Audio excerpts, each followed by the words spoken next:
Nous allons découvrir les différentes sessions de trading autour du monde.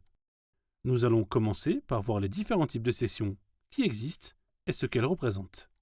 Une session est l'ouverture de l'ensemble des bourses d'un pays ou d'un groupement de pays à une heure précise. Voici donc le tableau récapitulatif de l'ensemble des 4 sessions qui existent tout autour du monde. Vous avez les bourses de Londres, les bourses de New York, les bourses de Sydney et celles de Tokyo. Ces différentes bourses vont ouvrir en fonction de la journée type du citoyen. Par exemple, pour un Européen, la journée type commence aux alentours de 8 heures et se termine aux alentours de 17 heures. Les bourses vont suivre l'ensemble de ces journées et vont être ouvertes comme une journée type. Vous allez pouvoir regrouper dans les bourses de Londres, celles de Londres, de Paris, ainsi que celles d'Allemagne. Vous voyez donc qu'il y a différents types de chevauchements. Ces chevauchements nous permettent d'avoir une continuité sur les marchés et donc de pouvoir trader 24 heures sur 24.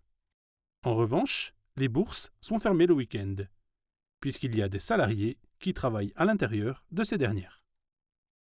Ces personnes ayant droit à leur week-end, les bourses sont donc fermées. Ces dernières ouvrent le dimanche soir à 23 heures et ferment le vendredi soir à 23 heures. Quel est l'intérêt pour nous de savoir à quelle heure ouvrent les différentes bourses ? Lors de la session européenne, qui est la session de Londres, vous allez donc pouvoir trader l'ensemble de l'euro, l'ensemble de la livre sterling, etc. Ces bourses étant ouvertes, tous les ordres concernant les devises citées précédemment seront traités.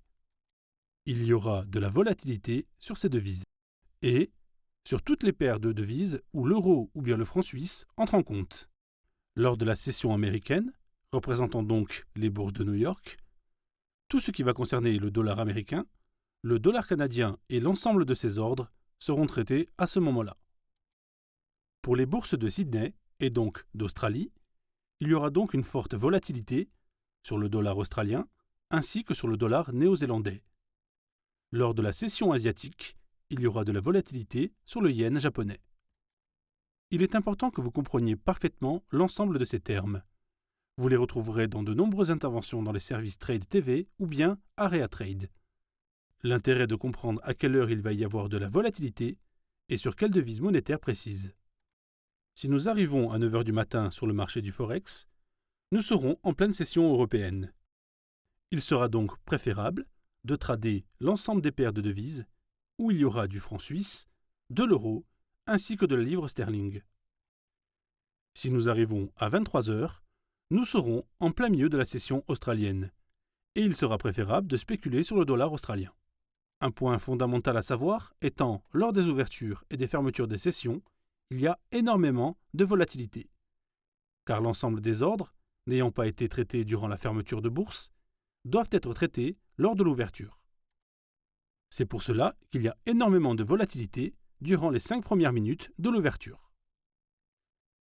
Cette période s'appelle la purge, et il est extrêmement déconseillé de trader à ce moment-là. Lors de la fermeture, le schéma est le même. L'ensemble des ordres doit être traité avant de partir sur la période où la bourse sera fermée.